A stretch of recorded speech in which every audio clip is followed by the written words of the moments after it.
शब्दांच्या शक्ती हा घटक अत्यंत महत्त्वाचा आहे। परीक्षेमध्ये साधारणपणे जर बघितलं तर 1-2 प्रश्न हमखास परीक्षेला येतात आणि तुमचं जे मेरिट आहे एका मार्कानं ठरतं आणि एकही मार्क आपला चुकू नये यासाठी आपण शब्दांच्या शक्तीमधला लक्षणशक्ती आजच्या या लेक्चरमध्ये आपण बघणार आहोत। लक्षणशक्ती म्हणजे काय, लक्षणशक्तीचे उपप्रकार आपण बघितले या लेक्चरमध्ये बघतोय आणि त्याबरोबर या घटकावर शेवटी आपण जे काही प्रश्न विचारलेले आहेत 2024 पासून 2011 पर्यंत लक्षणशक्तीवर तेही प्रश्न आपण या लेक्चरमध्ये घेतोय मित्रांनो। तर व्हिडिओ सविस्तर बघायचा आहे। बघूयात लक्षणशक्ती। वेगवेगळ्या परीक्षा असेल, सरळ सेवा भरती असेल, पोलीस भरती असेल, वेगवेगळ्या परीक्षेमध्ये शब्दांच्या शक्तीवर प्रश्न कायम येत असतो आणि त्यामध्ये शब्दांच्या शक्ती 3 प्रकारच्या आहेत, अभिधा, लक्षणा आणि व्यंजना। बऱ्याच जणांचं म्हणणं असतं की सर लक्षणा आणि त्याचे प्रकार जे आहेत ते समजत नाहीयेत, त्यामुळे आपण आज लक्षणा म्हणजे काय समजून घेऊयात। नुकताच लक्षणेवर सुद्धा एक प्रश्न आलता, शुद्ध सारोपावर प्रश्न आलता संयुक्त गट ब 2024 ला। तर नेमकं लक्षणा म्हणजे काय, तत्पूर्वी शब्दांच्या शक्ती म्हणजे काय समजून घेऊयात। शब्दांच्या शक्ती, शब्दांमध्ये एक ताकद असते, शब्दांमध्ये एक पॉवर असते। शब्द मन जोडू शकतात, शब्द मन तोडू शकतात, शब्द दंगल घडू शकतात, शब्द देश जोडू शकतात। शब्द फार जपून वापरले पाहिजे आणि व्यवहारामध्ये आपण दैनंदिन जीवन जगत असताना वेगवेगळ्या प्रकारचे शब्द आपण वापरत असतो। याच्यामध्ये जर बघितलं, पहिला मुद्दा असा आहे की जेव्हा मी आपला जो काही व्यवहार आहे तो अभिधा शक्तीच्या माध्यमातून होतो। जेव्हा एक शब्द उच्चारल्याबरोबर म्हणजे त्याची जी काही आकृती आहे, जी काही वस्तू आपल्या डोळ्यासमोर उभं राहते, तो लोकांनी परंपरेने संकेताने ठरवलेला अर्थ आपल्याला प्राप्त होतो। त्या अर्थाला आपण काय म्हणायचं तर वाच्यार्थ म्हणायचं। वाचल्याबरोबर जो अर्थ कळतो त्याला वाच्यार्थ, त्या शक्तीला अभिधा शक्ती असं म्हणतात। जेव्हा शब्दाच्या मूळ अर्थाला बाधा न आणता त्यातून दुसरा अर्थ व्यक्त करण्याची जी शक्ती आहे त्या शक्तीला आपण व्यंजना शक्ती म्हणतो आणि त्या अर्थाला व्यंग्यार्थ असं म्हणतो। लक्षात घ्या मित्रांनो। मग या ठिकाणी जर आपण बघितलं तर बघा, समाजात वावरणारे असले साप ठेचून काढले पाहिजे। या वाक्यात साप म्हणलं की आपल्या समोर सरपटणारा प्राणी उभा राहतो, ही झाली अभिधा। पण मूळ अर्थाला बाधा न आणता त्यातून दुसरा अर्थ जो व्यक्त होतोय तो कुठला असणार आहे लक्षात घ्या, सापाच्या प्रवृत्तीची माणसं। कितीही चांगलं सांभाळा चावणारी अशा स्वरूपाची म्हणजे शब्दाला एकापेक्षा जास्त अर्थ कळतात तेव्हा ती असते व्यंजना व्यंग्यार्थ। ही तिसरी शब्दाची शक्ती आहे आणि आपण आज ज्या शब्दशक्तीचा अभ्यास करणार आहे ती आहे लक्षणा। लक्षणा म्हणजे नेमकं काय तर बघा, जेव्हा शब्दाच्या मूळ अर्थाला बाधा येते तेव्हा त्याला जुळेल असा दुसरा अर्थ घ्यावा लागतो, तेव्हा त्याला आपल्याला काय म्हणायचं आहे, त्याला म्हणायचं लक्षणा असं म्हणायचं। लक्षात घ्या। एक प्रसंग बघूयात। तर प्रसंग काय आहे बघा, चला खुर्चीवर बसा। नवीन लग्न झालंय आणि नवीन लग्न झालेला जावाई हा सासरवाडीला गेलाय। मग दार वाजवलं, सासरेबुवांनी दार उघडलं, मस्त पंचपक्वानाचा बेत होता, आमरस थाळी होती। मग त्या सासरेबुवांनी सांगितलं जावई बापू खुर्चीवर बसा। जावई बापू खुर्चीवर जाऊन बसले। थोड्या वेळानं काय झालं लक्षात घ्या, थोड्या वेळानं काय झालं, स्वयंपाक तयार झाला। सासूबाईंनी पंचपक्वानाचा स्वयंपाक तयार केला होता आणि सासूबाई म्हणाल्या जेवण तयार आहे। परत सासरेबुवा म्हणले चला जावई बापू। मग जे काय डायनिंग टेबलवर गेले आणि ते म्हणले ताटावर बसा। चला ताटावर बसा, चला पानावर बसा। मग ताटावर बसा असं आपण जेव्हा म्हटलो तेव्हा या ताटावर बसा या अर्थाला काय आली, बाधा आली। लक्षात घ्या, काय आली, बाधा आली। ताटावर बसा म्हणजे जो ताटावर बसा, आता खुर्चीवर बसा असं आपण जेव्हा म्हणलो तेव्हा मूळ अर्थाला बाधा आली का, नाहीये। पण ताटावर बसा म्हणलं की अर्थाला बाधा आलेली आहे। मग आपण त्याला जुळेल असा दुसरा अर्थ घेतला, म्हणजे ताट असं आहे आणि इथे तुम्ही बसलाय, बरोबर का। म्हणजे ताटाच्या शेजारी बसलाय, मूळ शब्दाच्या अर्थाला बाधा आली, मुख्य अर्थाला बाधा आली, तेव्हा तुम्ही तो लक्षार्थ घेतला। म्हणजे जो मुख्यार्थ आहे, मुख्यार्थ जो आहे, मुख्यार्थ आहे याला बाधा आलेली आहे। लक्षात घ्या। मग मुख्यार्थाला बाधा आली म्हणून आपण काय घेतलं, लक्षार्थ घेतला, हे लक्षात घ्यायचंय, बरोबर का। आपण काय घेतलं, लक्षार्थ, जुळेल असा अर्थ घेतला।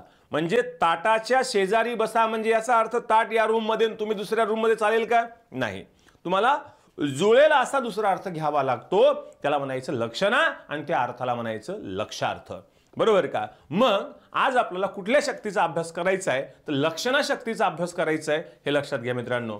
मग याच्यामध्ये जर बघितलं तर बघा व्याख्या काय म्हणते, शब्दाच्या मूळ अर्थाला बाधा येत असेल तर त्याला जुळेल असा दुसरा अर्थ घ्यावा लागतो, त्या शक्तीला लक्षणा शक्ती असं म्हणतात. हे लक्षात घ्या. काय म्हणतात? लक्षणा शक्ती असं म्हणतात. म्हणजे जेव्हा शब्दाच्या मूळ अर्थाला बाधा येते तेव्हा मूळ अर्थाला जेव्हा बाधा येते तेव्हा त्याला जुळेल असा दुसरा अर्थ घ्यावा लागतो, तेव्हा त्या शक्तीला लक्षणा शक्ती आणि त्या अर्थाला लक्षार्थ असं म्हणतात. मग या ठिकाणी बघा, आम्ही गहू खातो, बरोबर का? आम्ही गहू खातो या वाक्यात गहू खातो हा मूळ अर्थ आहे. लक्षात घ्या, गहू खातो हा मूळ अर्थ आहे, पण लक्षार्थ काय आहे? मूळ अर्थ गहू खातो का, असे शेंगदाण्यासारखे आपण गहू खातो का? नाहीये. मूळ अर्थ असा आहे की गव्हापासून तयार केलेले पदार्थ किंवा गव्हाच्या पोळ्या, बरोबर का? मूळ अर्थाला बाधा आली तेव्हा त्याला जुळेल असा दुसरा अर्थ आपण घेतला, त्याला म्हणायचं लक्षणा लक्षार्थ. बघा, आता आपण असं बोलता बोलता म्हणतो की तो आमच्या घराहून गेला, घराहून हत्ती गेला. आता काय हेलिकॉप्टर आहे का घराहून जायला? नाहीये ना. म्हणजे मूळ अर्थ जो आहे तो आहे घरावरून. काय आहे? घरावरून. बघा, घरावरून मूळ अर्थ घरावरून आहे, मुख्य अर्थ.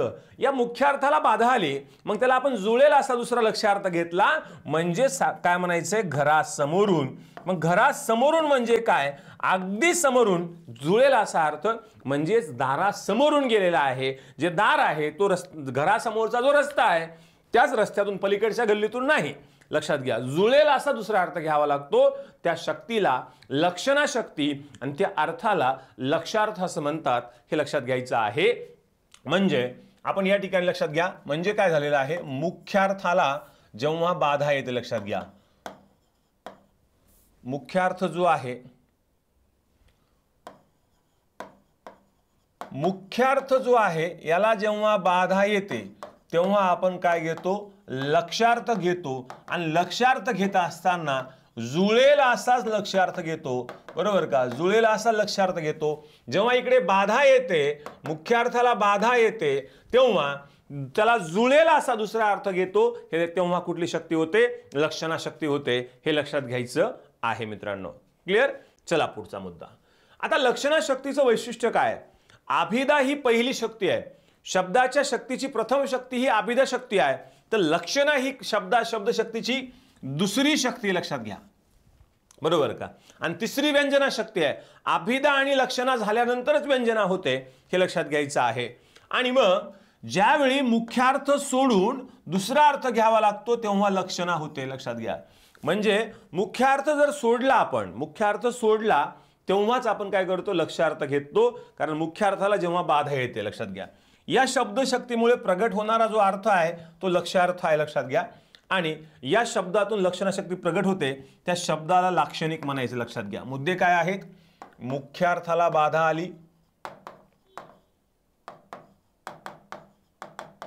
आली, लक्षार्थ घेतला, बरोबर का? त्या शक्तीला म्हणायचं लक्षणा. जो अर्थ घेतो त्याला काय म्हणायचं? लक्षार्थ. आणि जो शब्द असतो त्या शब्दाला काय म्हणायचं? लाक्षणिक शब्द म्हणायचं. लक्षात घ्या, काय म्हणायचं? लाक्षणिक शब्द. हे लक्षात ठेवायचं आहे. मूळ मुद्दा आहे. मुख्यार्थाला जेव्हा बाधा येते तेव्हा त्याला आपण लक्षार्थ घेतो, बरोबर का? जुळेल असा लक्षार्थ घेतो. तेव्हा ती शक्ती असते लक्षणा शक्ती. तिच्या अर्थाला आपण लक्षार्थ म्हणतो आणि त्या शब्दाला लाक्षणिक असं म्हणतो. आणि शब्दाची दुसरी शक्ती आहे, हे लक्षात घ्यायचं. हे लक्षणा शक्तीचे वैशिष्ट्य आहे. आता लक्षणा होण्यासाठी तीन गोष्टीची आवश्यकता असते. पहिल्यांदा काय? मुख्यार्थाला बाधा आली पाहिजे. मुख्यार्थ बाध हाही प्रश्न परीक्षेला विचारलाय. मुख्यार्थाला बाधा आली पाहिजे. नंबर 2 काय म्हटलं? मुख्यार्थाला बाधा आली पाहिजे म्हणजे काय बरं? तो आमच्या घराहून गेला,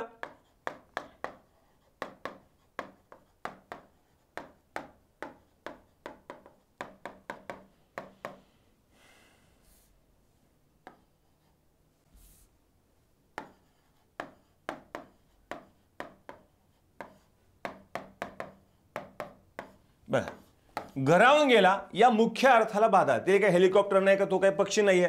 मुख्य अर्थाला बाधा आली. पहिली अट आहे की लक्षणा होण्यासाठी तीन गोष्टीची आवश्यकता असते. पहिली अट आहे मुख्य अर्थाला बाधा, बरोबर आहे का? नंतर काय मुख्यार्थ आणि लक्ष्यार्थ यांचा संबंध असला पाहिजे. म्हणजे घरावरून हा मुख्यार्थ आहे आणि घरासमोरून हा लक्ष्यार्थ आहे. या दोघांचा संबंध लक्षात घ्या, दोघांचा संबंध आहे. आणि त्या पाठीमागे रूढी किंवा प्रयोजन आहे. हे रूढीने आले. आपण बोलता बोलता म्हणतो तो आमच्या घरावरून गेला, तो आमच्या दारावरून गेला. त्या पाठीमागचं रूढी किंवा प्रयोजन असतं.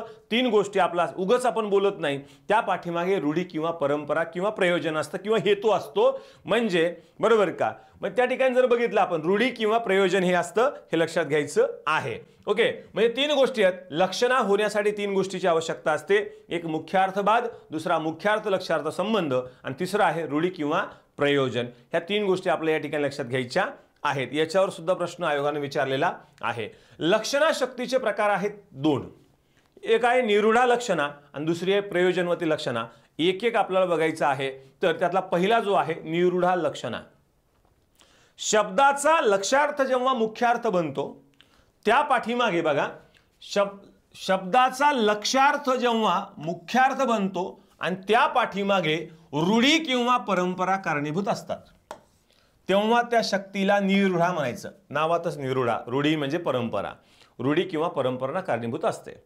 म्हणजे लक्ष्यार्थ हा मुख्यार्थ बनतो. मूळ अर्थाला बाधा आली म्हणून आपण लक्ष्यार्थ घेतला. हाच लक्ष्यार्थ जेव्हा मुख्यार्थ बनतो तेव्हा त्या पाठीमागे रूढी किंवा परंपरा असतात. त्याला म्हणायचं निरूढा लक्षणा. आता बघा, प्रवीण. प्रवीण या शब्दाचा अर्थ असा होतो उत्तम वीणा वाजविणारा. हा मुख्य अर्थ आहे. प्रवीण म्हणजे काय? उत्तम वीणा वाजविणारा, कुशल, चांगला कुश फोडणारा. बरोबर का. पण त्याचा लक्ष्यार्थ घेतला चतुर, निपुण, निष्णात. आणि हाच लक्ष्यार्थ कालांतराने तो काय झाला? मुख्यार्थ बनला. बरोबर का. रूढीने, त्याच्या पाठीमागे रूढी किंवा परंपरा होत्या. मग आपण म्हणतो तो त्या कामात प्रवीण आहे, वीणा वाजवण्यात प्रवीण आहे, तबला वाजवण्यात प्रवीण आहे, वाचण्यात प्रवीण आहे, लेखनात प्रवीण आहे. म्हणजे काय आहे? तो चतुर आहे, निपुण आहे, निष्णात आहे. हे रूढीने बनलेला मुख्यार्थ आहे. हा बनलेला रूढीने बनलेला मुख्यार्थ आहे. आणि मग हाच मुख्यार्थ काय होतो? लक्ष्यार्थ. हाच लक्ष्यार्थ कालांतराने रूढीने तो मुख्यार्थ बनतो. हे लक्षात घ्यायचं आहे. म्हणजे हा लक्ष्यार्थ रूढीने मुख्यार्थ बनतो, हे लक्षात घ्यायचं आहे. तसं कुशल, चांगली कुश फोडणारा, पण त्याचा लक्ष्यार्थ होता चतुर, निपुण, निष्णात. आणि तोच मुख्यार्थ बनला चतुर, निपुण, निष्णात. हे लक्षात घ्या. रूढीने बनलेला आहे. त्याला म्हणायचं निरूढा लक्षणा. आता वज्र. वज्र म्हणजे काय? इंद्राचं अक्षर हत्यार. वज्र म्हणजे काय? इंद्राचं अक्षर हत्यार. मग त्याचा जो लक्ष्यार्थ होता कोणतीही कठीण वस्तू. पण कालांतराने काय झालं की कोणतीही कठीण वस्तू हे रूढीने मुख्यार्थ बनला. वज्र म्हणलं की कठीण वस्तू. मऊ मेना उनिया मी विसुदास कठीण वज्रास भेदवायचे. म्हणजे कठीण वज्रास भेदवायचे म्हणजे कोणतीही कठीण वस्तू असते तिला फोडून काढू, असा त्याचा अर्थ आहे. म्हणजे काय? कोणतीही कठीण वस्तू. जो शब्द आहे त्याचा जो मुख्य अर्थ आहे, मुख्यार्थाला बाधा आली म्हणून त्याला जुळेल दुसरा अर्थ घेतला, मग तो लक्ष्यार्थ घेतला. पण हाच लक्ष्यार्थ कालांतराने तो रूढीने मुख्यार्थ बनला. त्याला म्हणायचं निरूढा लक्षणा. हे लक्षात घ्या. हे तीन उदाहरणं परीक्षेला विचारल्या जाऊ शकतात. हे महत्त्वाचे आहेत. ओके. याच्यामध्ये वाक्प्रचार सुद्धा येतात, लक्षात घ्या. म्हणजे श्रीम माटे हे जे आहेत श्रीम माटे यांनी भाषा अभ्यासाची सामाजिक दृष्टी या निबंधामध्ये काय सांगितलं होतं की वाक्यप्रचाराबाबत निरूढा लक्षणांचे वर्णन केलेलं आहे. कारण बहुतांश वाक्प्रचार कालांतराने योजकाने जो काही लक्ष्यार्थ घेतला होता हाच मुख्यार्थ बनलेला आहे. लक्षात घ्या. म्हणजे वापरकर्त्यानं काय केलं? आता श्रीमुखात देणे. आता श्रीमुखात देणे हे काय झालेलं आहे की याचा लक्ष्यार्थ घेतला होता की कानाखाली देणे. बरोबर का. हाच लक्ष्यार्थ काय बनला? नंतर मुख्यार्थ बनला. म्हणजे काही वाक्प्रचार, सगळे वाक्प्रचार नाही बरं का, काही वाक्प्रचार हे काय होतात?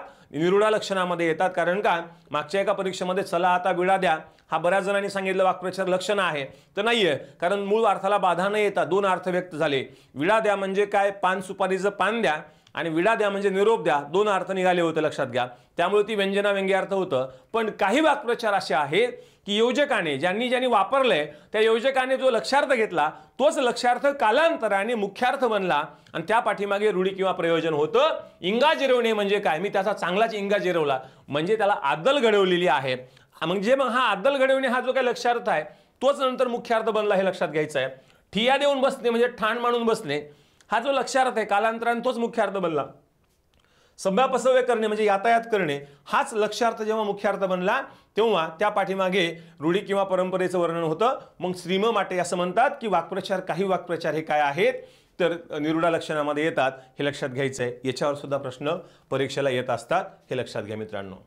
आता दुसरा जो आहे प्रयोजनवती लक्षणा. प्रयोजनवती लक्षणा कशाला म्हणायचं तर लक्षात घ्या की वाच्यार्थाच्या जागी वेगळा अर्थ घेण्यासाठी काहीतरी हेतू प्रयोजन नाही का असतं. लक्षात घ्या, हेतू किंवा प्रयोजन असतं हे आपल्या लक्षात घ्यायचं आहे. त्याला म्हणायचं प्रयोजनवती लक्षणा.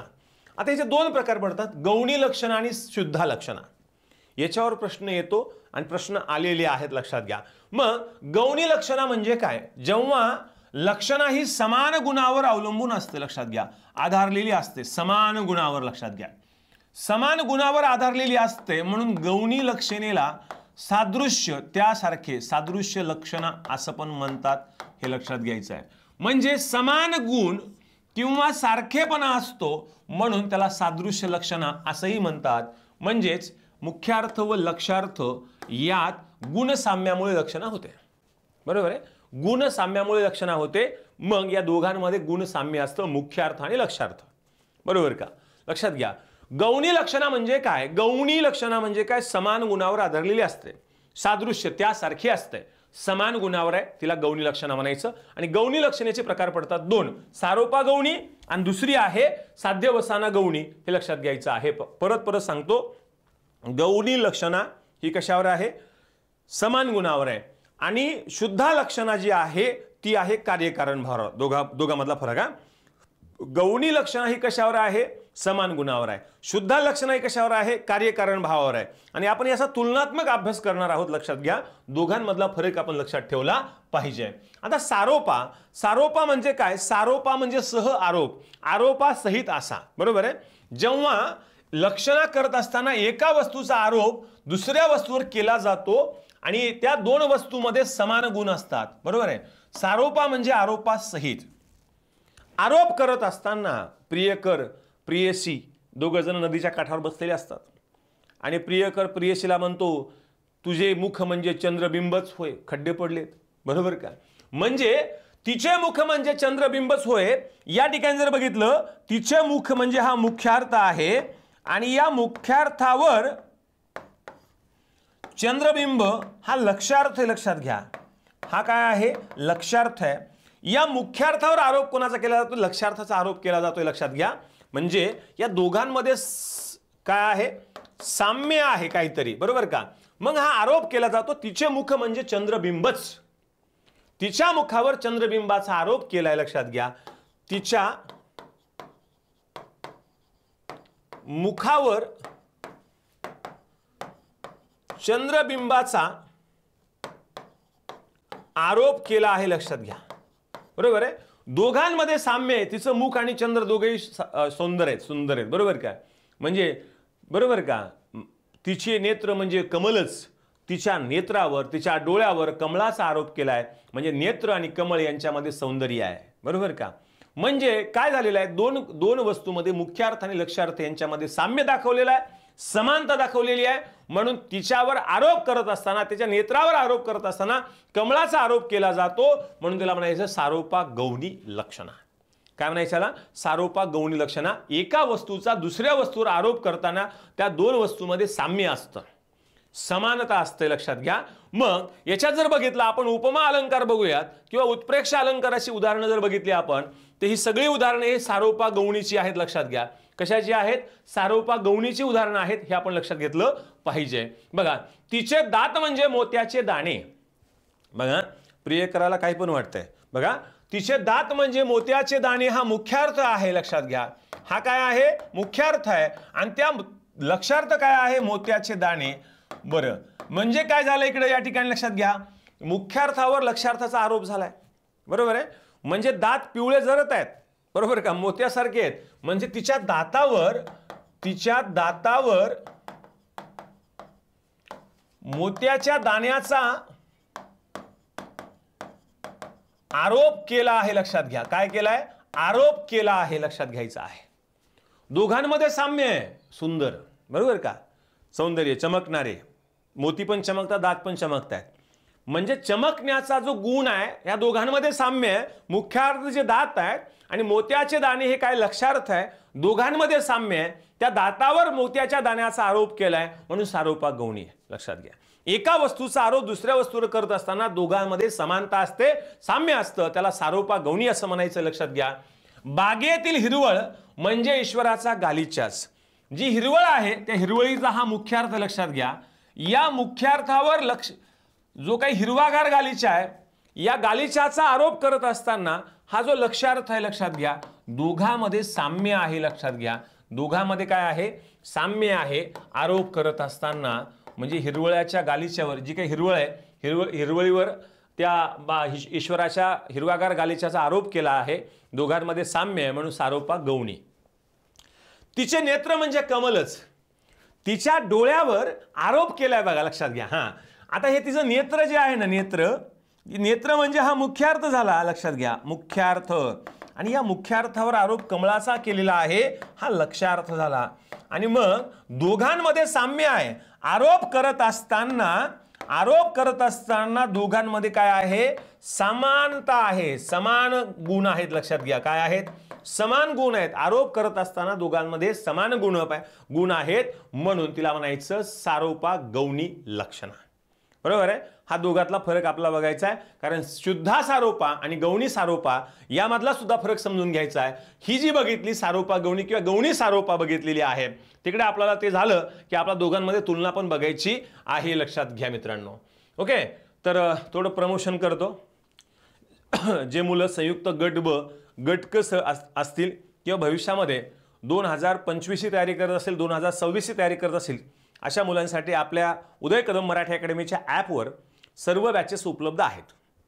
त्यामध्ये 25 साठी जी तयारी करणारे मुलं आहेत, तत्पूर्वी एवढं फक्त सांगतो, संयुक्त गट क मुख्य परीक्षा 2024 साठी आपल्याकडे बॅच उपलब्ध. Target batch mission 45+ recorded batch आहे, बेसिक टू ॲडव्हान्स व्याकरण, शब्दसंग्रह उतारे, घटकनिहाय टेस्ट, PYQ 2024 ते 16. त्याच्यानंतर revision batch, one day revision batch, 0 error Marathi आणि माइंड मॅप पुस्तक मोफत मिळणार आहे तुम्हाला. हे दोन प्रकारची बॅच असणार याच्यामध्ये. एक आहे 2399 रुपयाची, कालावधी 6 महिने आहे, आणि दुसरी बॅच 2 आहे, कालावधी 3 महिने, 3 व्ह्यू दोन्हीकडे पण आहेत. इकडे फी 1899 रुपये आहे. तुम्हाला ही बॅच उपलब्ध आहे.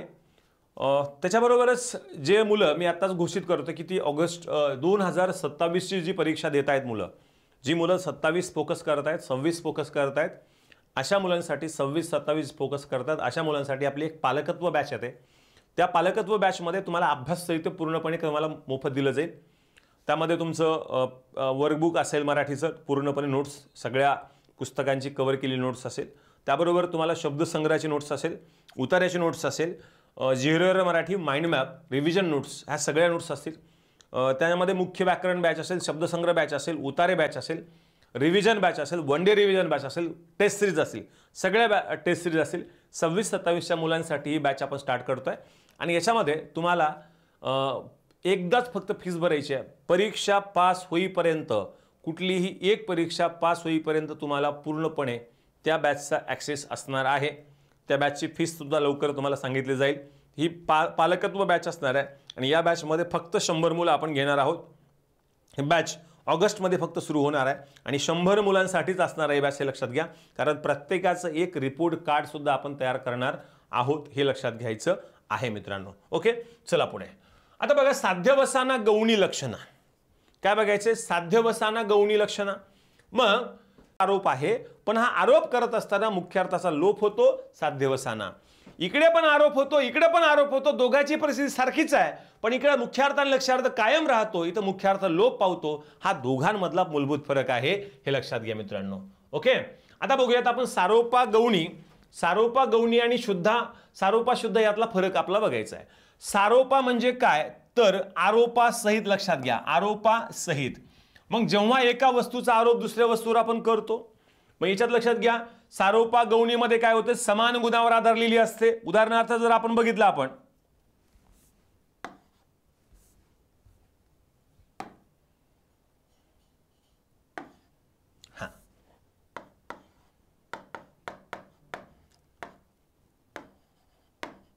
तिचे मुख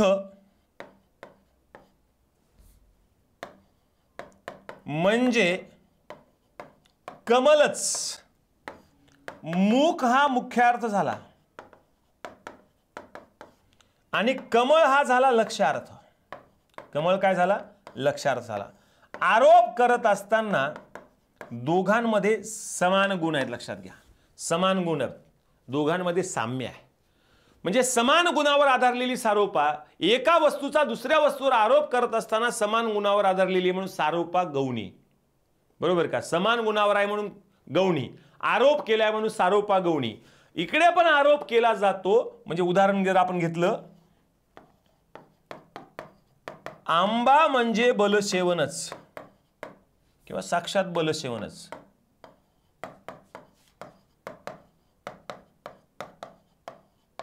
बरोबर का? म्हणजे आंबा हा मुख्यार्थ आहे. मुख्यार्थाचा लक्ष्यार्थावर आरोप करत असताना आरोप करत असताना ही कार्यकारण भावावर आधारलेली, लक्षात घ्या. कशावर आधारलेली आहे? कार्यकारण भावावर. आणि ही समान गुणावर आहे. म्हणजे ही कार्यकारण भावावर आधारित आहे आणि ही समान गुणावर आधारित आहे. दोघांमध्ये साम्य इथं दिलेलं आहे आणि इकडे काय आहे? कार्यकारण भाव आहे. हे लक्षात घ्या. म्हणजे सारोपा गौणीमध्ये समान गुण आहे आणि सारोपा शुद्धामध्ये कार्यकारण भाव आहे.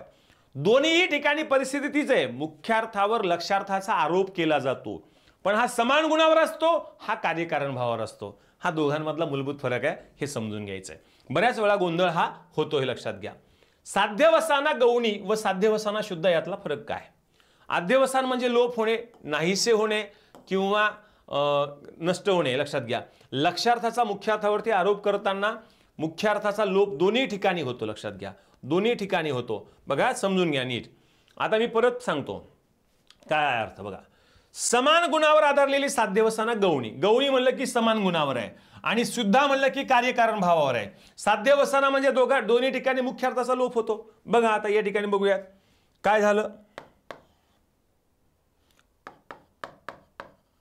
तिच्या मुखाकडे पाहून, नाही का, जणू चंद्रच अवतरला. म्हणजे हा मुख्यार्थ आहे. मुख्यार्थ लोप झाला आणि हा लक्ष्यार्थ कायम राहिला. लक्ष्यार्थ काय राहिला? कायम राहिला, पण दोघांमध्ये समान गुण आहे. म्हणजे या दोन्ही ठिकाणी मुख्यार्थाचा लोप होतो, पण इथं लक्ष्यार्थ मुख्यार्थावर आरोप करताना लक्ष्यार्थ शिल्लक राहतो, मुख्यार्थ लोप पावतो. आता इकडे बघा, कार्यकारण भावावर आधारलेली आहे. याच्यात जर बघितलं आपण, समजा तो, नाही का, आंबा खाताना, नाही का, आंबा खाताना आपण बघतो त्याच्याकडे, आपण म्हणतोय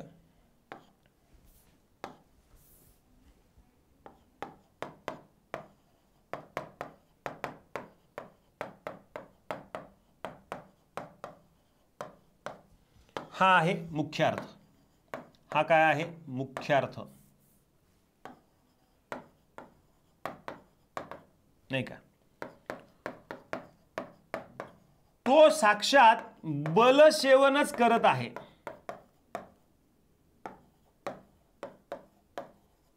बरोबर का? हा लक्ष्यार्थ आहे, लक्षात घ्या.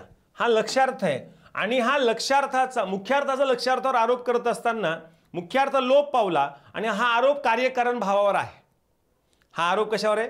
कार्यकारण भावावर आहे. आणि हा आरोप कशावर आहे? समान गुणावर आहे. इकडे एका वस्तूचा दुसऱ्या वस्तूवर आरोप करताना मुख्यार्थ लोप पावतो. मग दोघांमध्ये फरक काय आहे? दोन्ही ठिकाणी सारखीच परिस्थिती आहे, पण दोघांमध्ये इकडे समान गुण असतात, इकडे कार्यकारण भाव असतो. हा दोघांमधला मूलभूत फरक आहे. एकदम सिंपल सांगितलेलं आहे मित्रांनो. शेवटचा मुद्दा बघा, आपादान शुद्धा किंवा अजहल लक्षणा, म्हणजे शुद्धा लक्षणाचा तिसरा प्रकार. बघा, आपादान शुद्धा, इथे बघा, अजहत अधिक लक्षणा, यापासून अजहत अधिक लक्षणा, इथे संधी तयार होते. बघा, तच्या पुढे ल आल्यास तचा बदल सुद्धा ल होतो. ल अधिक ल, डबल ल, म्हणून हे अजहल झालं. मग शब्दाचा मुख्यार्थ जेव्हा लक्ष्यार्थाला सोडून जात नाही, त्याच्याबरोबर तो प्रगट होतो, तेव्हा आपादान शुद्ध लक्षणा किंवा अजहल लक्षणा, जहत म्हणजे मुख्यार्थ सोडून, अजहत म्हणजे मुख्यार्थ न सोडता. म्हणजे काय? जेव्हा मुख्यार्थ शब्दाचा मुख्यार्थ जेव्हा लक्ष्यार्थाला सोडून जात नाही तो सोबत प्रकट होतो त्याला म्हणायचं आपादान शुद्धा किंवा शुद्ध आपादान लक्षणा किंवा अजहल शुद्धा लक्षणा असं पण म्हणतात. मग या लक्षणेमध्ये लक्ष्यार्थ हा मुख्यार्थाला सोडून जात नाही म्हणून त्याला अजहल लक्षण असं पण म्हणायचं, लक्षात घ्या. मग कसं बघा, पानिपतावर 1.25 लाख बांगडी फुटली. 1.25 लाख बांगडी बघा, मुख्यार्थ काय असणार आहे? 1.25 लाख बांगडी असणार आहे, लक्षात घ्या. हा असणार आहे. पण लक्षार्थ काय आहे? 1.25 लाख सैन्य मरण पावले. बघा, म्हणजे मुख्यार्थ हा लक्षार्थाला सोडून जात नाही, लक्षात घ्या. म्हणजे काय झालंय? मुख्यार्थ जेव्हा लक्षार्थाला सोडून जात नाहीये आहे सोबत, म्हणजेच काय झालंय? स्त्रियांना 1.25 लाख स्त्रियांना वैधव्य,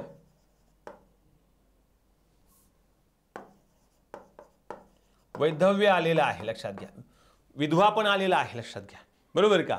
म्हणजे लक्षार्थ आणि मुख्यार्थ दोघेही सोबतच प्रगट होतात, कायम राहतात, हे लक्षात घ्या. याला आपादान शुद्धा किंवा अजहल लक्षणा म्हणायचं. किल्ल्यातून 100 तलवारी बाहेर पडल्या. 100 तलवारी हा मुख्यार्थ झाला. 100 तलवारी हा काय झाला? मुख्यार्थ. बरोबर आहे. मग लक्षार्थ काय? 100 तलवारधारी सैन्य, तलवारधारी सैन्य म्हणजे लक्ष्यार्थ आणि मुख्यार्थ सोबतच प्रगट होतात, हे लक्षात घ्यायचं आहे. याला म्हणायचं काय? अजहल लक्षणा. लग्नात 1,00,000 पाने जेवली. 1,00,000 पाने हा मुख्यार्थ आहे. 1,00,000 पाने म्हणजे 1,00,000 पानावर 1,00,000 माणसं जेवली.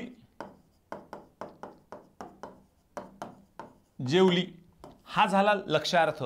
लक्षार्थ आणि मुख्यार्थ सोबत प्रगट होतात म्हणून त्याला काय म्हणायचं? आपादान शुद्धा लक्षणा किंवा अजहल लक्षणा असं म्हणायचं, हे लक्षात घ्या. आणि पुढचं आहे लक्षणा लक्षणा शुद्धा लक्षणा. त्याला जहत लक्षणा पण म्हणतात. लक्षण लक्षणा शुद्धा लक्षणा किंवा जहत म्हणजे काय होतं? मुख्यार्थ जेव्हा लक्षार्थाला पुढे करून स्वतः लुप्त होतो, जहत म्हणजे सोडून जातो मुख्यार्थ, अजहत म्हणजे सोडून न जाणे, लक्षात घ्या दोघांमध्ये. मग या लक्षणेमध्ये मुख्यार्थ लक्षार्थाला सोडून जातो म्हणून जहल लक्षणा, कारण जहत अधिक लक्षणा, इथे संधी आहे, लक्षात घ्या. तची संधी आहे. मग आम्ही गहू खातो. गहू खातो हा मुख्यार्थ आहे. लक्षार्थ काय आहे? गव्हाच्या पोळ्या खातो. मुख्यार्थ लोप खाला, गव्हाच्या पोळ्या खातो, गव्हाचे पदार्थ खातो, नाही का. घरावरून हत्ती गेला, मुख्यार्थ आहे, लोप झाला. घरासमोरून किंवा दारासमोरून आपण म्हणूयात, दारासमोरून, नाही का, मुख्यार्थ लोप पावला. त्याला अजहत लक्षण असं म्हणायचं, लक्षात घ्या. ओके. सगळा वर्ग हसला म्हणजे वर्गातील मुलं हसली, हा मुख्यार्थ आहे. वर्ग हसला, वर्ग हसला हा मुख्यार्थ आहे आणि मुले हसली हा लक्षार्थ आहे. म्हणजे मुख्यार्थ लक्षार्थाला पुढे करतोय आणि स्वतः लोप पावतोय, त्याला म्हणायचं जहत लक्षणा. लक्षण लक्षणा शुद्धा लक्षणा, हे लक्षात घ्यायचं आहे. हे झाले लक्षणेचे प्रकार. ओके. तर आता जे काही प्रश्न आहेत ते आपल्याला बघायचे. संयुक्त गट ब 2024 ला प्रश्न विचारला होता, च्यवनप्राश म्हणजे साक्षात बलच, हे उदाहरण कोणत्या शब्दशक्तीचं आहे असा प्रश्न विचारला होता. आणि या ठिकाणी जर बघितलं, शुद्धा जी काही लक्षणं आहे, या शुद्धा लक्षणेचे प्रकार आहेत. शुद्धा उपादान, शुद्धा सारोपा, लक्षणा लक्षण आणि शुद्धा साध्यवसाना. याचं उत्तर मुळामध्ये शुद्धा सारोपा आहे. इथं सारोपा पाहिजे होतं, आयोगाची सुद्धा प्रिंट मिस्टेक होते मित्रांनो, बरोबर का. शुद्धा सारोपा म्हणजे त्या च्यवनप्राशवर बलसेवनाचा आरोप केलाय, बलाचा आरोप केलाय, बलच. पण हा आरोप करत असताना एका वस्तूचा आरोप दुसऱ्या वस्तूवर करत असताना त्याच्यामध्ये साम्य नाही आहे. त्याच्यामध्ये हे जे काय आरोप करत असताना कार्यकारण भावावर आधारलेला आहे, म्हणून ती वस्तुस्थितीवर आधारलेला आहे की च्यवनप्राश खाल्ल्यामुळे त्याला बळ मिळणार आहे, शक्ती मिळणार आहे, एनर्जी मिळणार आहे, ही वस्तुस्थिती आहे. हे कार्यकारण भावावर आधारलेली आहे म्हणून याला शुद्धा सारोपा म्हणायचं, लक्षात घ्या. काय म्हणायचं याला? शुद्धा सारोपा असं म्हणायचं. हा प्रश्न आता विचारला होता म्हणून याचं ब बरोबर उत्तर यायला पाहिजे, पण या सारोयामुळं हा प्रश्न रद्द होऊ शकतो, बरोबर आहे, हे लक्षात घ्यायचं आहे. ओके. पुढे बघा.